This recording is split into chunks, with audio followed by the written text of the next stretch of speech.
تعد الأعلام الوطنية في دول التجزئة رايات مقدسة يقف أمامها أطفالنا قهرا كل صباح وهم يهتفون لها تحية وقد بحت حناجرهم، فلا هم يعلمون لماذا يقفون هذه الوقفة المشؤومة تحت الشمس والبرد والأمطار، ولا هم يعلمون من يقف خلف تصميم هذه الأعلام. من صمم علم المغرب؟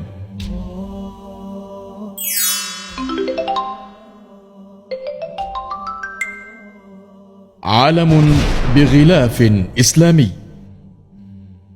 تقول الرواية الرسمية في تصميم العلم المغربي على لسان المؤرخ الرسمي للمملكة المغربية حسن أوريد: تصور وتصميم العلم يعودان إلى بن غبريط، وقد استوحى ابن غبريط اللون الأحمر من لفظة ماروك التي هي تحريف لكلمة مراكش المدينة الحمراء. أما اللون الأخضر فهو يحيل إلى نخيل مراكش، والأضلاع الخمسة تشير إلى أركان الإسلام. أما الحقيقة فإن اختيار النجمة الخماسية لتكون الرمز الوحيد الذي يستوطن قلب علم المغرب لا علاقة له بالصورة الرومانسية التي رسمها لك مؤرخ المملكة الرسمي عن مراكش الحمراء ونخيلها الأخضر، ولا بالإسلام وأركانه، والذين اختاروها ووضعوها في العلم أحدهما فرنسي شاذ جنسيا والآخر بن غبريط، وما أدراك من هو ابن غبريط. في بطنه خاتم سليمان. أما المعنى الحقيقي للنجمة الخماسية فهاك صريحا من نص الظهير الشريف الذي أصدره السلطان يوسف بن الحسن وجاء فيه: وحيث كانت راية أسلافنا المقدسين تشبه بعض الرايات وخصوصا المستعملة في الإشارات البحرية، اقتضى نظرنا الشريف تمييز رايتنا السعيدة بجعل الخاتم السليماني المخمس في وسطها باللون الأخضر، راجين من الله سبحانه وتعالى أن يبقيها خافقة برياح السعد والإقبال في الحال والمآل، آمين والسلام. فالنجمة الخماسية في علم المغرب مقتبسة من خاتم سليمان القبالي، وهي بصمة يهودية خفية ترتدي غلافا إسلاميا. وإذا توهمت للحظة أن السلطان يوسف هو الرجل الأول خلف وضع خاتم سليمان في علم المغرب فأنت مخطئ تماما.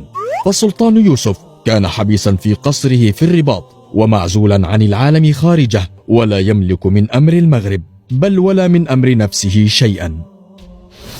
وإذا رجعت إلى صورة الظهير الشريف ستجد في نهاية الظهير هذه العبارة: اطلع عليه وأذن بنشره سانتولار، الرباط، في 25 من نوفمبر عام 15 و900 وألف. وإذا سألت اليوم أي أحد في المغرب سياسيا أو مؤرخا أو من عموم الناس عمن يكون سانتولار هذا، فلن تجد إجابة سوى اللفتات والنظرات والصمت الرهيب. والآن إليك الفاعلين الحقيقيين خلف غرس خاتم سليمان في قلب عالم المغرب. فالجنرال ليوطي المقيم العام الفرنسي في المغرب هو الذي اختار خاتم سليمان ليوضع على العلم الجديد، وأما بن غبريط فقد أشرف على تصميمه وتنفيذه، وذلك في عام 15 و900 وألف، وهو خريج المدارس الفرنسية في الجزائر، وقد كان موظفا ومترجما في وزارة الخارجية الفرنسية، وهو الذي صاغ النص العربي لمعاهدة فاس التي بموجبها تم احتلال المغرب، وأصبح بعدها مستشار الشريفية عند السلطان يوسف بن الحسن. ولكي تعلم من هو ابن غبريط يكفي أن ننقل لك ما قاله في حفل افتتاح مسجد باريس الكبير، والذي بني بأموال الأوقاف المغربية المنهوبة: ليس الفرنسيون بأكثر فرنسية منا، نحن نتمتع في ظلال الجمهورية بالإخاء الصحيح والرخاء الشامل، وإن الجنود الجزائريين في الجيش والشرطة والعمال المراكشيين والتونسيين في المصانع والمزارع يعاملون بما يعامل به الفرنسي القح. أدام الله نعمة فرنسا على شعوب العرب ونفع بعلومها وحضارتها الإسلام. الجنرال ليوطي مؤسس المغرب الحديث. لم يكتفي الجنرال ليوطي بتصميم العلم، بل كلف قائد الفرقة الموسيقية في القوات المغربية الكابتن الفرنسي ليو مورجان بتلحين النشيد الوطني المغربي، فوضع السلام الشريفي ليعزف في المناسبات الرسمية ولتغليف هذه الفضيحة التاريخية بغلاف وطني، أضاف الأديب المغربي علي الصقلي كلمات للنشيد عام 70 و900 وألف. والجنرال ليوطي هو المؤسس الحقيقي لما يسمونه الدولة الحديثة في المغرب، فنقل عاصمة المغرب من فاس وسط المغرب، وهي عاصمة المغرب التاريخية ومقر القرويين ومعقل علماء المغرب وفقهائه، ومركز مقاومة الحملات الأوروبية عبر التاريخ، إلى مدينة الرباط في أقصى الغرب على شاطئ المحيط الأطلنطي.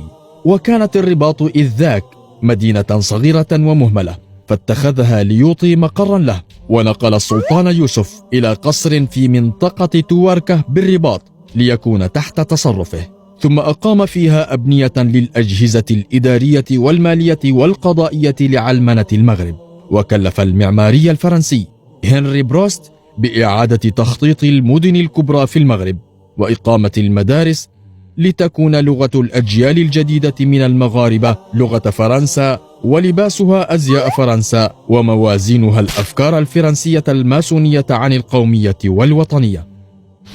وفي عام 23 و900 وألف منح الجنرال ليوطي المنظمات الصهيونية التي تكونت وازدهرت في المغرب تحت الحماية الفرنسية ترخيصا بإنشاء اتحاد صهيوني مغربي في الدار البيضاء يجمع جميع المنظمات معا.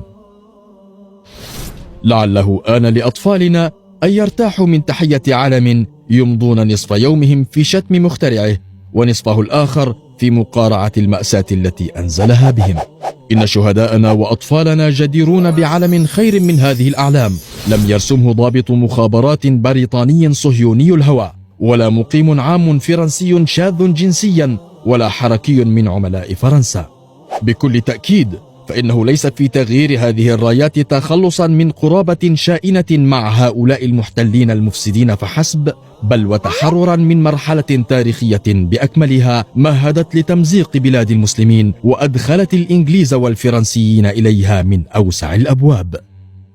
للمزيد حول الموضوع يرجى الاطلاع على المصادر التالية: كتاب اليهود والماسونية في المغرب، الدكتور بهاء الأمير. كتاب صناعة المغرب، الاستعمار وسياسة الهوية، جوناثان وردزن. مقال بعنوان انتحار المفارقة ومصرع السخرية، هل صمم مارك سايكس علم العرب؟ عون الجيوسي. وفي نهاية هذا المقطع ندعوكم للاشتراك في قناتنا على اليوتيوب لمشاهدة المزيد من المواضيع الهامة وتفعيل الجرس ليصلكم كل جديد من قناة صناعة الوعي. ومن أجل مساعدتنا في صنع مقاطع الأنفوغرافيك يمكنكم دعمنا عبر موقع باتريون والاطلاع على متجر قناة صناعة الوعي.